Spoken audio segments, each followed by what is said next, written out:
नमस्कार दोस्तों, स्वागत है आप सभी का एग्रीकल्चर एक मौका के नए वीडियो में। दोस्तों, आज की इस क्लास में हम सॉइल स्ट्रक्चर को पढ़ने वाले हैं। ठीक है, ये क्या होता है, ठीक है, इसके अलावा इसका क्लासिफिकेशन क्या है, ठीक है, सॉइल स्ट्रक्चर की हम नेमिंग कैसे करते हैं, ठीक है, और इसके अलावा बेसिकली क्या है कि इसका मैकेनिज्म क्या है, किसके थ्रू बेसिकली क्या है आपके जो सॉइल स्ट्रक्चर होते हैं वो बनते हैं। ये सारी चीज़ें हम इसी वीडियो में पढ़ेंगे। ठीक है, अगर आप चैनल पर नए हैं तो सब्सक्राइब कीजिएगा। तो चलिए स्टार्ट करते हैं। फर्स्ट ऑफ ऑल हम जानते हैं सॉइल स्ट्रक्चर होता क्या है। ठीक है, अगर हम सॉइल स्ट्रक्चर की बात करते हैं तो डिफिनेशन पढ़ते हैं। The arrangement and organization of primary and secondary particles is known as. Basically क्या होता है, सॉइल स्ट्रक्चर होता है, यानी कि जो पार्टिकल्स होते हैं, ठीक, इट में बी लाइक सैंड, इट में बी लाइक सिल्ट या फिर क्ले।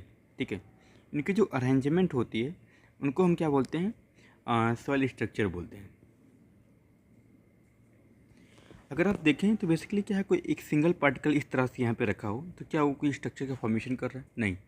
इसके अलावा अगर हम और चीज़ों की बात करें, ठीक है, क्या है कि एक इसके अलावा एक दो स्ट्रक्चर, तीन structure, four structure, five structure, six structure, है ना। तो यहाँ पे हम पाएंगे कि क्या है कि एक स्ट्रक्चर का फॉर्मेशन कर रहा है, तो इसको हम क्या बोलेंगे, सॉइल स्ट्रक्चर बोलेंगे। ठीक है, अब हम देखते हैं कि फॉर्मेशन कैसे होता है सॉइल स्ट्रक्चर का। ठीक है, सॉइल स्ट्रक्चर के फॉर्मेशन के लिए कुछ नहीं होता। ठीक है, इसमें कई सारी चीज़ें होती हैं। ठीक है, अगर हम बात करें तो यहाँ पे क्या होता है, कोई भी पार्टिकल हो सकते हैं, वो इंडिविजुअल फॉर्म में हो सकते हैं या फिर हो सकता है कि वो कॉम्बिनेशन में हो।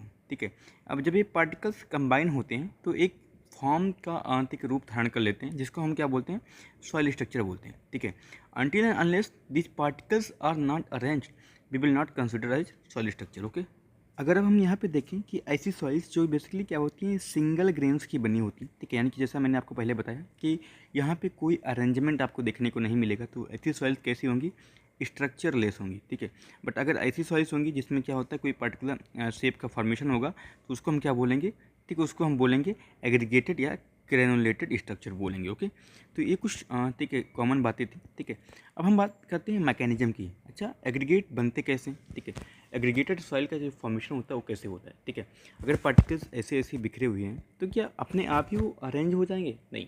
ठीक है, ऐसी कुछ चीज़ें चाहिए होती हैं जिससे क्या होता है कि वो जो पार्टिकल्स हैं वो आपस में अरेंज हो पाएँ। ठीक है, अगर हम बात करें ये जो पार्टिकल्स यहाँ पड़े हुए हैं, ठीक है, अभी तो ये स्ट्रक्चर का फॉर्मेशन नहीं कर रहे हैं। ठीक है, अगर हमको स्ट्रक्चर का फॉर्मेशन करना है तो आपस में इनको जुड़ना पड़ेगा। ठीक है, इसके लिए कई सारी फोर्सेज हो सकती हैं, जैसे आपका कोहेसन की बात करते हैं। ठीक है, आपने पढ़ा होगा। ठीक है, ये सारी फोर्सेज इसके लिए रिस्पॉन्सिबल होते हैं। ठीक है, तो ये कहाँ से ऐसी फोर्सेज उत्पन्न होती हैं, ठीक है, किसके थ्रू ये इनका फॉर्मेशन होता है, किनके थ्रू ये जुड़ते हैं और एक स्ट्रक्चर का फॉर्मेशन करते हैं, ये सारी चीज़ें हम मैकेनिज्म में पढ़ेंगे। ठीक है, जो बॉन्डिंग होता है, ठीक है, इसको हम जेनेसिस ऑफ सॉइल स्ट्रक्चर की बोलेंगे। ठीक है, यानी कि सॉइल स्ट्रक्चर की जो उत्पत्ति होती है इस प्रोसेस को ही हम बोलते हैं। ओके, इसमें होता क्या है कि इसमें कई सारी एजेंट होते हैं जो सीमेंटिंग या फिर बाइंडिंग एजेंट का काम करते हैं। इसमें भी लाइक सॉइल कोलॉइड्स, ठीक है, चाहे कोलॉइडल क्ले की बात करें, आयरन एंड एल्युमिनियम के हाइड्रोक्साइड्स की बात करें, या फिर जो ऑर्गेनिक मैटर जो डिकम्पोज होता है, ये सारी चीज़ें बेसिकली क्या होती हैं, एक मैकेनिज्म की तरह काम कर सकती हैं सॉइल के फॉर्मेशन में। ठीक है, सॉइल एग्रीगेट की फॉर्मेशन में। ठीक है,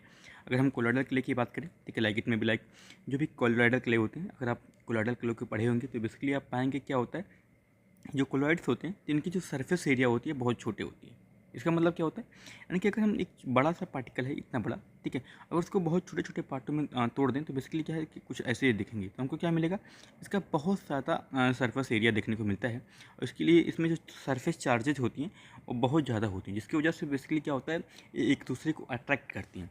जब बेसिकली क्या होता है, इनके जो पार्टिकल्स होते हैं एक दूसरे को अट्रैक्ट करते हैं तो ये आपस में आकर के जॉइंट हो जाते हैं, जिससे क्या होता है कि स्ट्रक्चर का फॉर्मेशन आपको देखने को मिलता है। ओके, ठीक है, यही सेम प्रॉपर्टी आपकी जो Fe एंड एल्युमिनियम के ऑक्साइड्स में देखने को मिलती है। इनके जो कॉमन ये जो दोनों एजेंट होते हैं ये फ्लॉकुलेटिंग एजेंट की तरह काम करते हैं। फ्लॉकुलेटिंग एजेंट क्या होता है, ऐसे एजेंट होते हैं जो आपस में बाइंड करते हैं। ठीक है, इसमें आपका एग्जांपल पूछ सकता है, Fe एंड एल्युमिनियम के ऑक्साइड्स जो होते हैं वो फ्लॉकुलेटिंग एजेंट की तरह काम करते हैं। ठीक है, इनको हम कंबाइनली क्या बोलते हैं, सेस्कियो ऑक्साइड्स बोलते हैं। ठीक है, ये बात आपको याद रखनी है। ठीक है, कभी कभी आपसे पूछेगा डीफ्लॉकुलेटिंग एजेंट कौन सा होता है, तो आपका कैल्शियम होता है। ठीक है, सॉरी, डीफ्लॉकुलेटिंग एजेंट कौन सा होता है, आपका सोडियम होता है। ठीक है, जो क्या करता है, जो सॉइल के जो पार्टिकल्स होते हैं उनको तितर बितर कर देता है। ओके, अब ऑर्गेनिक मैटर्स की हम बात करेंगे ठीक है। अगर आप जानेंगे कि बेसिकली क्या होता है कि जो ऑर्गेनिक मैटर्स होते हैं उसमें कई सारे माइक्रो ऑर्गेनिजम्स रिस्पॉन्सिबल होते हैं, जो क्या करते हैं, जो भी सॉइल का ऑर्गेनिक मैटर होता है उसको डिकम्पोज करते हैं, जो जो क्या करता है, कई सारे ऑर्गेनिक एसिड्स रिलीज होते हैं, जिसके थ्रू बेसिकली क्या होता है कि जो सॉइल के पार्टिकल्स होते हैं एक दूसरे से जॉइंट होते हैं और स्ट्रक्चर का फॉर्मेशन करते हैं। ओके, अब चलिए क्लासिफिकेशन की बात करते हैं। ठीक है, क्लासिफिकेशन की हम बात करेंगे तो बेसिकली क्या होता है, इसको कई टाइप में डिवाइड किया जा सकता है। ठीक है, इसमें अगर हम कुछ और भी चीज़ें यहाँ पे इंपॉर्टेंट पॉइंट की हम पहले बात कर लेते हैं। ठीक है, जो नेचुरल एग्रीगेट्स होते हैं, ठीक है, जो नेचुरली सॉइल में पाई जाती हैं उनको हम पेट्स बोलते हैं। जो क्लॉट्स होते हैं, जो कि आप ढेला जिसको बोल सकते हैं। ठीक है, जो आर्टिफिशियली फॉर्म्ड होते हैं, यानी कि जब क्या करते हैं हम जुताई करते हैं तो आप देखेंगे होंगे कि जब जुताई करने के बाद कई सारे ऐसे ढेले के फॉर्मेशन होते हैं, उनको हम क्या बोलते हैं, क्लॉट्स बोलते हैं। बट जो नेचुरल एग्रीगेट्स होते हैं उनको क्या बोलते हैं, हम पेट्स बोलते हैं। ठीक है, ये बात आपको याद रखनी है। जो स्ट्रक्चर की नेमिंग होती है उसका सीक्वेंस क्या होता है, ये आपसे सबसे इंपॉर्टेंट क्वेश्चन यहाँ से बनेगा। GCT आपको याद रखना है। ठीक है, G फॉर होता है, ठीक है, ग्रेड्स, C फॉर होता है क्लास, T फॉर होता है टाइप। ठीक है, ये सारी चीज़ें आपको याद रखनी है। ठीक है, अब यहाँ पे जो तीनों कैटेगरीज हैं, ठीक है, ये टाइप क्या होता है, टाइप यानी कि जो स्ट्रक्चर उसका शेप क्या है। ठीक है, क्लास क्या होता है, जो पेड्स उसमें है उसकी जो साइज़ क्या है। जो ग्रेड होता है, ठीक है, डिग्री ऑफ डिस्टिंक्टनेस आपको देखने को, ये जो चीज़ें हैं, ठीक है, आपको याद रखनी है। ओके, अब चलिए टाइप ऑफ स्ट्रक्चर की हम बात करते हैं। ये मेनली 4 टाइप के होते हैं। पहला प्लेट स्ट्रक्चर। प्लेट स्ट्रक्चर मतलब क्या होता है कि प्लेट लाइक अरेंज होंगे। ठीक है, यानी कि इसमें आप देखेंगे कि जो हॉरिजॉन्टल लेयर्स होती हैं वो ज़्यादा डेवलप होती हैं as compare to the vertical layers. ठीक है, ये इंपॉर्टेंट चीज़ है। ठीक है, यानी कि आप यहाँ पे स्ट्रक्चर देख रहे हैं, जो प्लेटी स्ट्रक्चर होती है उसमें क्या होता है कि जो हॉरिजॉन्टल ठीक है एक्सिस होता है वो ज़्यादा डेवलप होता है as compare to the vertical axis होता है। ओके, चलिए पढ़ लेते हैं। अब क्या होता है कि इसमें जो एग्रीगेट्स होते हैं ना वो एक रिलेटिवली थिन लेयर में क्या होते हैं, अरेंज होते हैं, जो कि बेसिकली क्या होता है, इसका हॉरिजॉन्टल एक्सिस क्या होता है, वर्टिकल एक्सिस से ज़्यादा अच्छा होता है, यानी कि ज़्यादा ठीक है डेवलप होता है। ठीक है, अब यहाँ पे इसका दो क्लासिफिकेशन कर सकते हैं, एक प्लेटी में और एक होता है लेमिनार में। जब ये प्लेट होती है जो बेसिकली क्या होती है, ज़्यादा मोटी होती है, तो बेसिकली हम उसको क्या बोलते हैं, उसको हम प्लेटी बोल देते हैं। ठीक है, लेकिन जब इस जो प्लेट की ठीक है जो बेसिकली क्या है इसकी हाइट है, तो अगर वो कम चौड़ी है, ठीक है, तो उसको हम क्या बोलेंगे, लेमिनार के थ्रू हम लेके जाएंगे। ठीक है, जो प्लेटी स्ट्रक्चर्स होती हैं बेसिकली क्या होता है, जो बहुत ज़्यादा नोटिसेबल होती है कहाँ पे, वर्जिन सॉइल। वर्जिन सॉइल क्या होता है, वर्जिन सॉइल ऐसी सॉइल होती है जहाँ पे बेसिकली क्या होता है कि कल्टीवेशन नहीं हुआ होता है, यानी कि जो फॉरेस्ट एरियाज होते हैं जहाँ पे बेसिकली क्या है हम कल्टीवेशन नहीं करते हैं, वो वर्जिन सॉइल के अंदर में आती हैं। ठीक है, एक और इंपॉर्टेंट फैक्ट यहाँ पे जानना है कि जो प्लेटी सॉइल होती है उसकी जो BD होती है वो बहुत ज़्यादा होती है, क्योंकि BD ज़्यादा होने की वजह से बेसिकली क्या होता है, ये कल्टीवेशन की योग्य भी नहीं होती है। ये आपका इंपॉर्टेंट क्वेश्चन है, आपको MCQ में देखने को मिलेगा। ओके, ठीक है, इसके अलावा और हम बात करें तो प्रिज्म वाली जो स्ट्रक्चर होती है, जो प्रिज्म लाइक सेकेंड टाइप है। ठीक है, प्रिज्म क्या होता है, इसमें बेसिकली क्या है, आपको इस तरह से कुछ स्ट्रक्चर देखने को मिलेगा, जहाँ पे बेसिकली आप देखेंगे एक बम्बू की स्ट्रक्चर देखने को मिलेगी। ठीक है, एक पिलर लाइक स्ट्रक्चर आपको देखने को मिलेगा। ठीक है, यानी कि यहाँ पे क्या होता है, जो वर्टिकल एक्सिस होता है, ठीक है, ये जो वर्टिकल एक्सिस होता है, ठीक है, ये ज़्यादा ठीक है डेवलप होता है, ठीक है, as compare to the horizontal axis. ठीक है, तो यहाँ पे आप पढ़ लेते हैं। ठीक है, the vertical axis are more developed than the horizontal, giving a pillar like shape. Okay, इसकी जो लेंथ होती है आपसे कितना होता है, ठीक है, 1 से 10 सेंटीमीटर तक हो सकती है। ठीक है, आपकी जो ये कहाँ पे पाई जाती है, तो सब सॉइल के हॉरिजन्स में देखने को मिलती है, arid and semi arid regions की में। ठीक है, इसके अलावा यहाँ पे इसका क्लासिफिकेशन हम कर सकते हैं, जब इसका जो ठीक है ऊपर वाला पार्ट होता है और राउंडेड होगा तो उसको हम क्या बोलेंगे, उसको हम कोलिमिनार बोलेंगे, और जब ये फ्लैट होगा तो हम उसको क्या बोलेंगे, प्रिज्मेटिक बोलेंगे। ओके, ये भी आपसे पूछा जा सकता है। ठीक है, जो तीसरी टाइप होती है उसको ब्लॉक टाइप बोलते हैं, इसको 3D टाइप बोलते हैं। इसमें क्या होता है, इसके जो सारे डायमेंशंस होते हैं, ठीक है, यानी कि लेंथ, विड्थ एंड हाइट तीनों क्या होता है, इक्वल होता है, तो उसको हम क्या बोलते हैं, ब्लॉकी बोलते हैं। ठीक है, all the 3 dimensions are same size, then इसको हम क्या बोलते हैं, ब्लॉकी बोलते हैं। इसका भी 2 क्लासिफिकेशन है। ठीक है, एक एंगुलर ब्लॉकी होता है, एक सब एंगुलर ब्लॉकी होता है।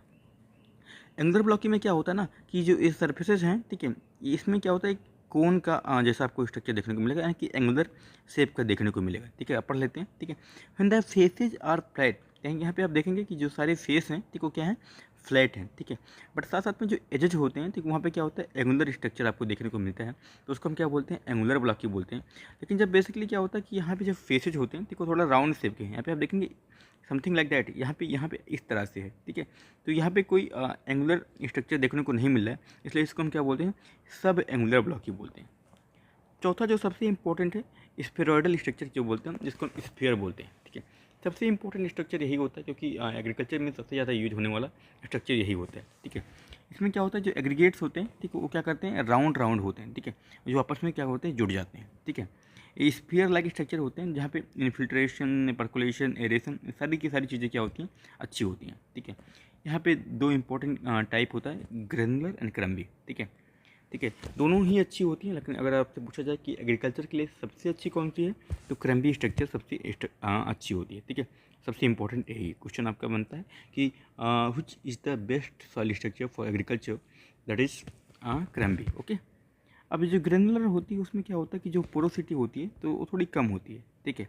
But in the case of basically क्या होता है कि आपकी जो ठीक है क्रम्बी है, ठीक है, वहाँ पे जो पोरोसिटी होती है वो ज़्यादा होती है।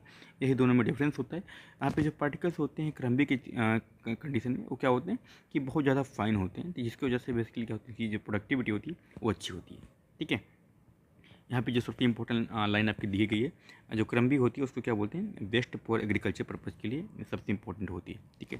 अब जो मैंने स्टार्टिंग में बताया था कि जो सबसे इंपॉर्टेंट चीज़ हमने बात करेगी तो इसकी नेमिंग कैसे करेंगे, जीसीटी के बारे में, ठीक है। ग्रेड्स, क्लास एंड टाइप्स, ठीक है। तो यहाँ पे पहले जानते हैं क्लासेस क्या होती हैं, ठीक है। क्लासेस मैंने बताया था आपको क्या होता है कि उसकी जो पेड्स है तो उसकी साइज़ कितनी है, ठीक है, उसके अकॉर्डिंगली इसको क्लासीफाई किया गया है, very fine, fine, medium, course and very course, ठीक है। ये सारी चीज़ें क्या हैं, उसकी जो ठीक है साइज है उसके अकॉर्डिंगली इसको क्लासीफाई किया गया, ठीक है। अब ग्रेड्स क्या होते हैं, ग्रेड्स मतलब क्या होता है कि यहाँ पे इनकी जो डिग्री ऑफ डिस्टिंक्टनेस कितनी है, ठीक है। ये सारी चीज़ें जो इंडिविजुअल पेट्स हैं, ठीक है, उनकी क्या इंडिविजुअल वैल्यू है, ठीक है।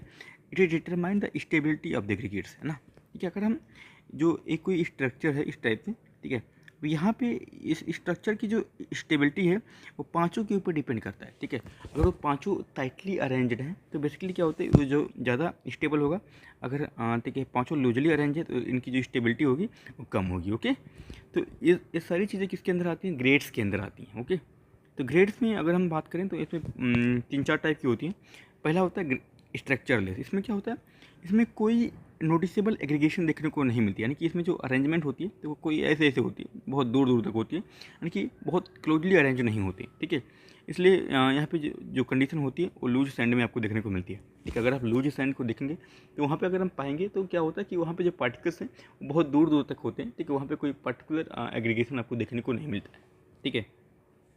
सेकंड वन आपका होता है बेक स्ट्रक्चर। इसमें क्या होता है, इसमें एग्रीगेशन तो बनता है बट उतना अच्छा नहीं बनता कि जितना और इंपॉर्टेंट स्ट्रक्चर्स में आपको देखने को मिलता है, ठीक है। यहाँ पर ड्यूरेबिलिटी क्या होती है, बहुत कम होती है, यानी कि वो स्ट्रक्चर अगर बन भी जाए तो उनको क्या कर सकते हैं, हम आसानी से तोड़ सकते हैं, ओके। तीसरा इंपॉर्टेंट स्ट्रक्चर है आपका मॉडरेट स्ट्रक्चर। यहाँ पे क्या होता है, एग्रीगेशन बनता है, ठीक है, अब फेयरली ड्यूरेबल एंड डिस्टिंक्ट होते हैं। पर लास्ट में आता है स्ट्रॉन्ग स्ट्रक्चर। यहाँ पे क्या होता है, ड्यूरेबिलिटी बहुत ज़्यादा होती है, यानी कि जो पार्टिकल्स हैं बहुत क्लोजली अरेंज होते हैं, ठीक है, जिसकी वजह से क्या होता है, इनकी जो स्टेबिलिटी होती है वो बहुत ज़्यादा होती है, ठीक है। अब यहाँ पे फिर से आता है जो नाम मैंने आपको पहले बताया था, स्ट्रक्चर नेमिंग की, ठीक है। जो स्ट्रक्चर नेमिंग होता है उसको हम 3 सीक्वेंस में लेते हैं, grade, class and time, grade, class and type, ठीक है। आप यहाँ पे एग्जांपल देख सकते हैं। यहाँ पे मैंने क्या बोला, strong, course and angular blocking, ठीक है। ये क्या होता है, एक स्ट्रक्चर का नाम मैंने बोला। तो स्ट्रॉन्ग क्या है, आपका ग्रेड है, कोर्स क्या है, ठीक है, क्लास है, एंड एंगुलर ब्लॉकिंग क्या है, आपका टाइप है, ओके। सेम यहीं पे दूसरा जो एग्जाम्पल है, ठीक है, मॉडरेट, थिन, प्लेटी, ठीक है। इसका मतलब क्या है कि मॉडरेट क्या है, ग्रेड है, क्लास क्या है, थिन है, एंड जो प्लेटी है वो क्या है, टाइप है, ओके। ये सारी चीज़ें आपको याद रखनी है, ठीक है। यहाँ पे कुछ क्वेश्चंस आपको देखने को मिलेंगे, जो कौन सा सॉइल स्ट्रक्चर होता है जिसमें क्या होता है कि सबसे ज़्यादा बीडी देखने को मिलती है, तो प्लेटी स्ट्रक्चर आपको देखने को मिलेगा, ठीक है। एंड इसके अलावा अगर हमारी बात करें क्या होता है कि ऐसी कौन सी स्ट्रक्चर है जो arid and semi arid regions में पाई जाती है, तो प्रिज्म लाइक जो स्ट्रक्चर्स होते हैं, ठीक है, वो कहाँ पाए जाते हैं, arid and semi arid region में पाए जाते हैं, ठीक है। इसके अलावा और भी चीज़ों की हम बात करें तो क्या होता है, ठीक है, जो सबसे इंपॉर्टेंट स्ट्रक्चर क्या है एग्रीकल्चर पर्पज़ के लिए, तो स्पेरोइडल होता है, ठीक है। अगर ऑप्शन में ना देखने को मिले तो आपको क्रम्बी मार सकते हैं, ओके, ठीक है। यहाँ से आपका ये सेशन ख़त्म होता है, ठीक है। आपसे मिलेंगे नए वीडियो में, तब तक के लिए बाय बाय, सी यू, धन्यवाद।